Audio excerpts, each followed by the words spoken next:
d'un jardin écologique, là, qu'est-ce qui fait qu'un jardin est écologique? Ben, dans un premier temps, on ne peut pas utiliser de produits de synthèse, donc engrais de synthèse, pesticides de synthèse. On n'a pas le droit d'utiliser de végétaux qui sont issus du génie génétique, par exemple, donc pas d'OGM. Et c'est une forme de jardinage qui travaille en collaboration avec la vie. Donc, on a un sol vivant, on essaie de nourrir la terre.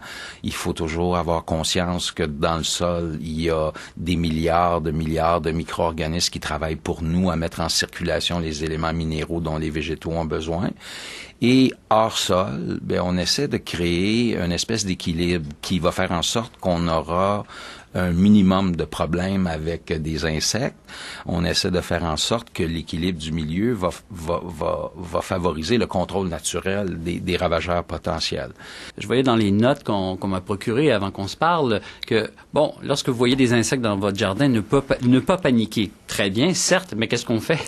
Ben, je vous dirais que 99% des insectes que vous allez observer dans votre jardin sont bénéfiques. Donc, ils participent justement à cet équilibre-là. Il y en a plusieurs qui sont des prédateurs des espèces potentiellement nuisibles.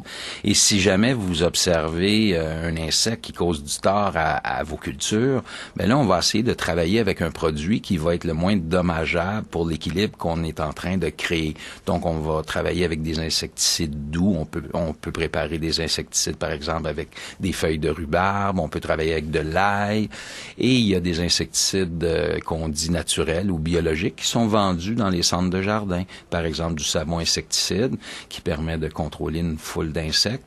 Donc, on travaille toujours avec les produits les plus doux possibles. Est-ce qu'il y a des choses à faire en particulier lorsqu'on a un potager, un jardin en ville?